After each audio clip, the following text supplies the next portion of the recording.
All right, welcome back to another video about presenting your case to a judge, right?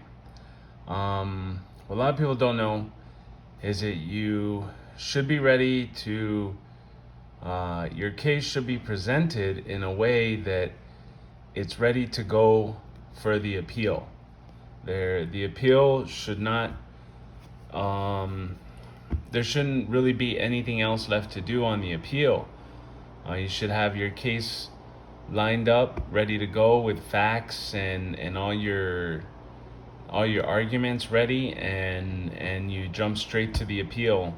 It shouldn't be this big thing, but that unfortunately that's something that they don't teach us in school. Probably not even in law school.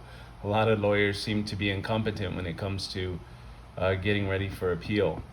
But this right here, the triangle before you, is in the judicial community. The appellate courts,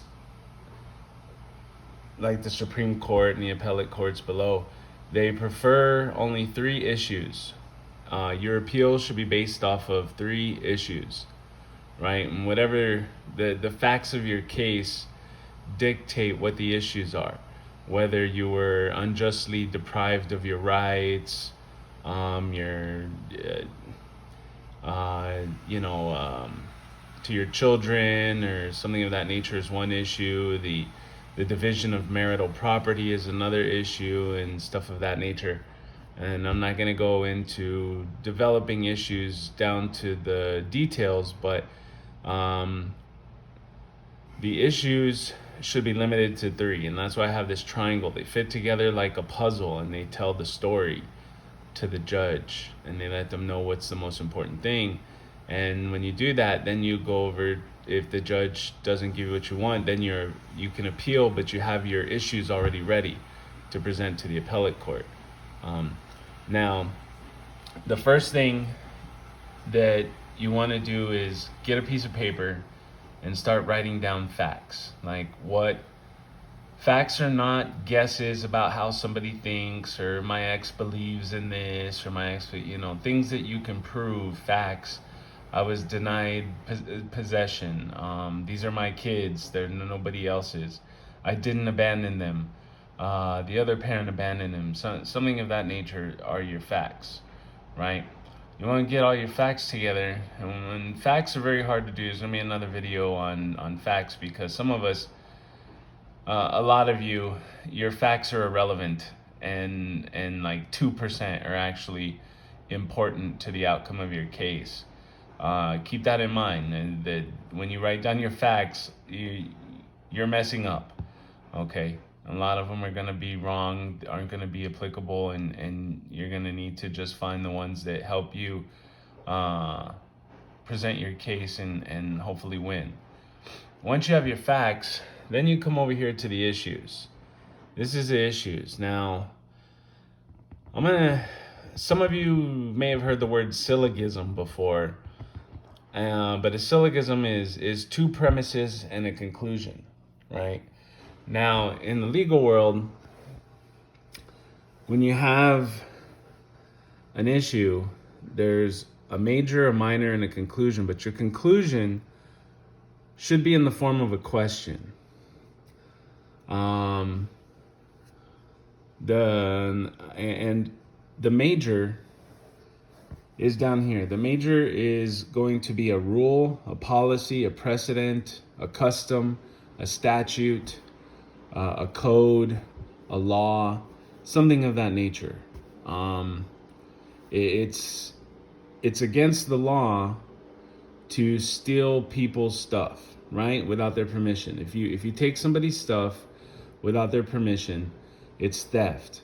Or we have a policy in the United States of social like welfare, right? Like, we want to prohibit people from being poor on the streets, or children living under bridges, at least, so we got like CPS or something. So it's not a law that children can't live under bridges, but we do have public policy where, we fund, our taxes fund government organizations to go out and protect children who live in these circumstances. So it's not a rule, but it's a policy. Okay, so you say something like that. Okay, we have a policy to protect children from living under bridges. Okay, so then you come to your minor, which is facts. Johnny is a child that lives under the bridge, right? He lives by himself. He lives with his, uncle or somebody, or he's whatever. But Johnny lives under a bridge, right? It applies to the policy. Or Frank took my lawnmower and didn't ask me for my permission. So Frank, the theft, if you take somebody's stuff without the permission, it's theft. So my facts align with my rule, policy, or precedent. Now my conclusion, your conclusion should be a no-oriented question.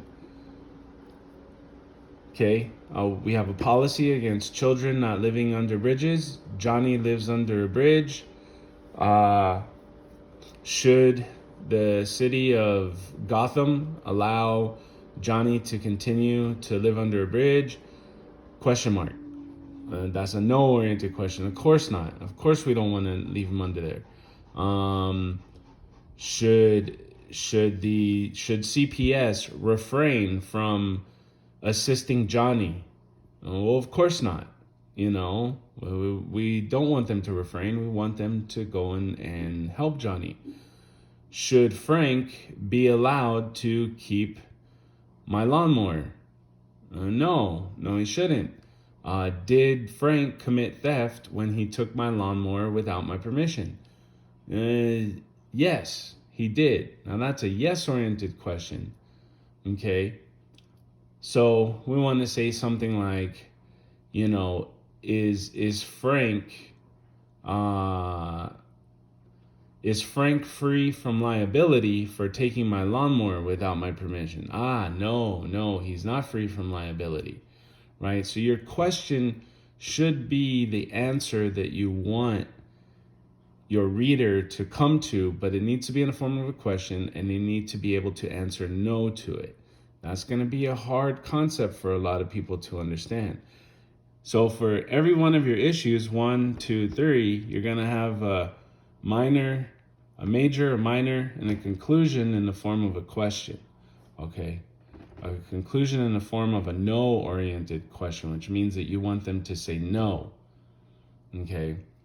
Now, a syllogism looks like this.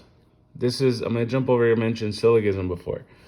A syllogism is something like A is B, C is A, therefore C is B. So this little circle right here is, or this one right here. This is A, right? And A is part of B, right?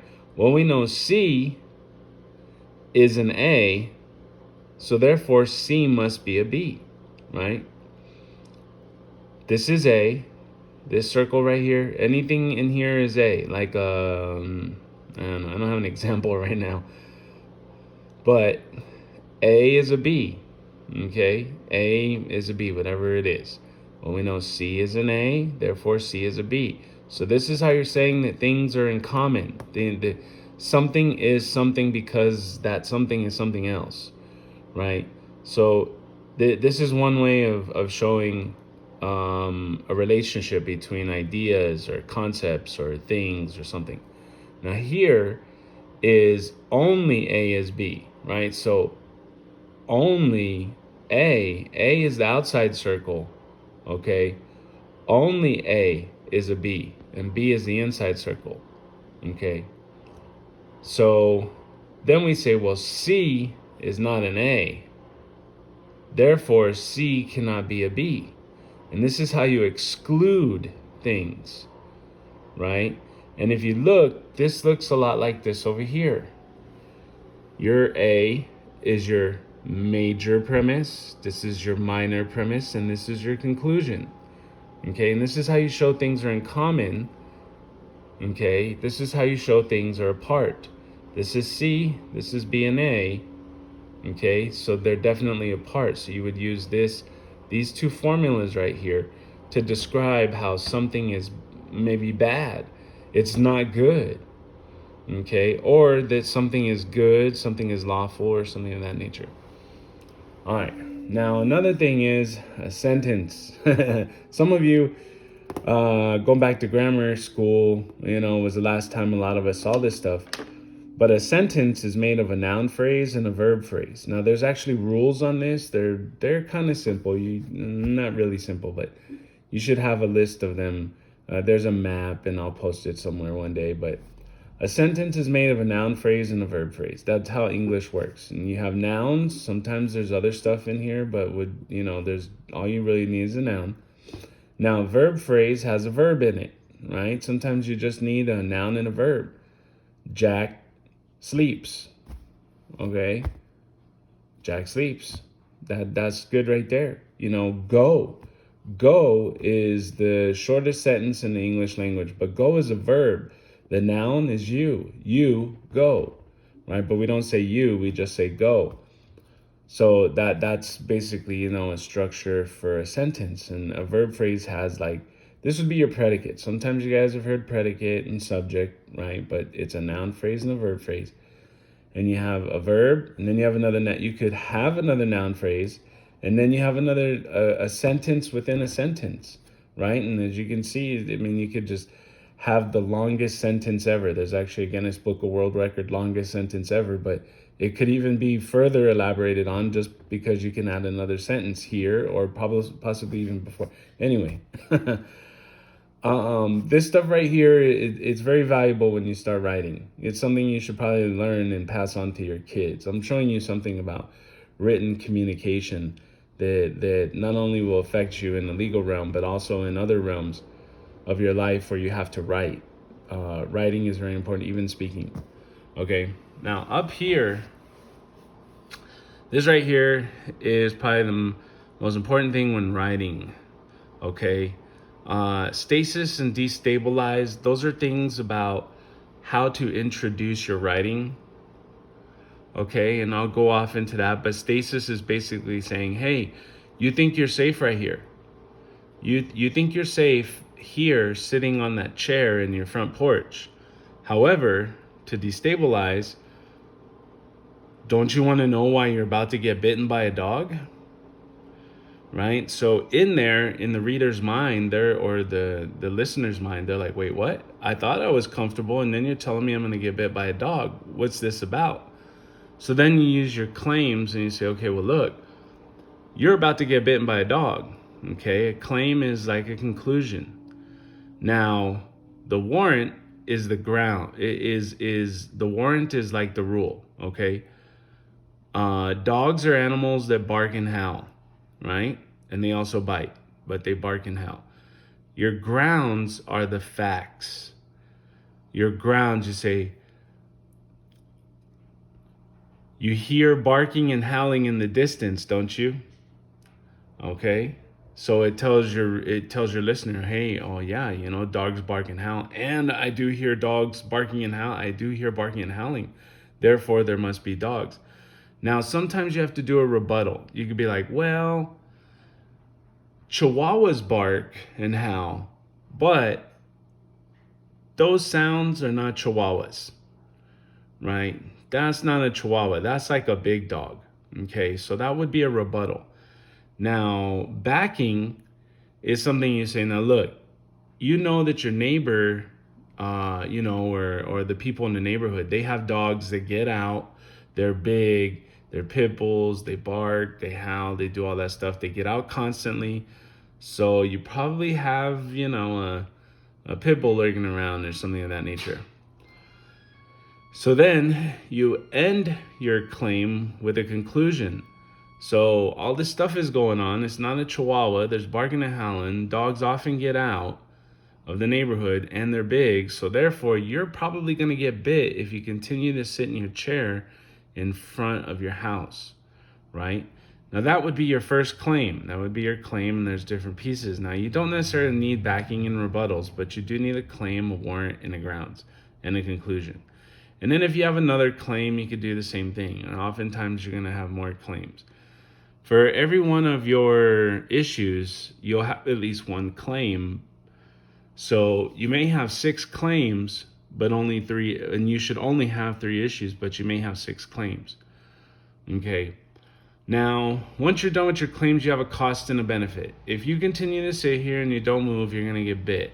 However, if you go in your house, you're not going to get bit, right? So you should probably go in your house. So that's a solution.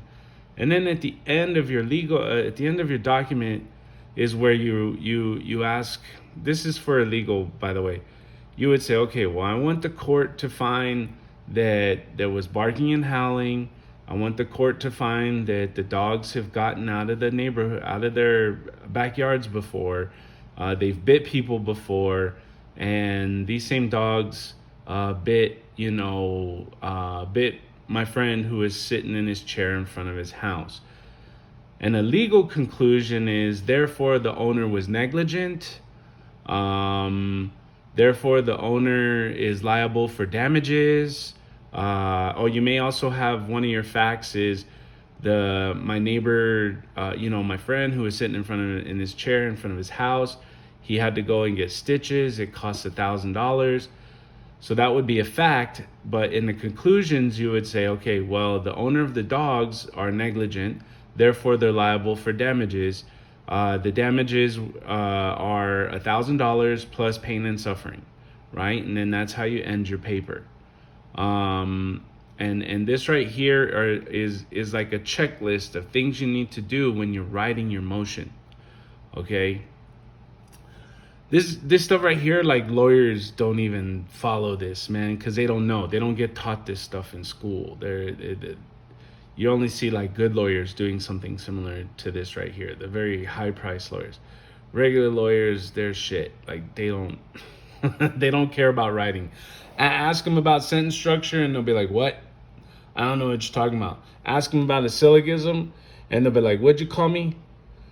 So this right here is very valuable information. This kind of stuff that we use to, help people make their case to the courts, and hopefully it'll help you. And don't worry, I'll make some more videos explaining all these things in further detail so that you can learn more about these concepts. And there's applications to your life. This is information you should be passing off to your kids. I pass it off to my kids, and they're 5, 7, and 12. So it's just very valuable information. That you just can't afford not to learn it and not to pass it off to your kids. But anyway, stay tuned for more videos, and as always, if anybody has any questions, leave something in the comments. This video will be on YouTube, Facebook, links, and Instagram and Twitter, TikTok, and all that stuff. All right, have a good one.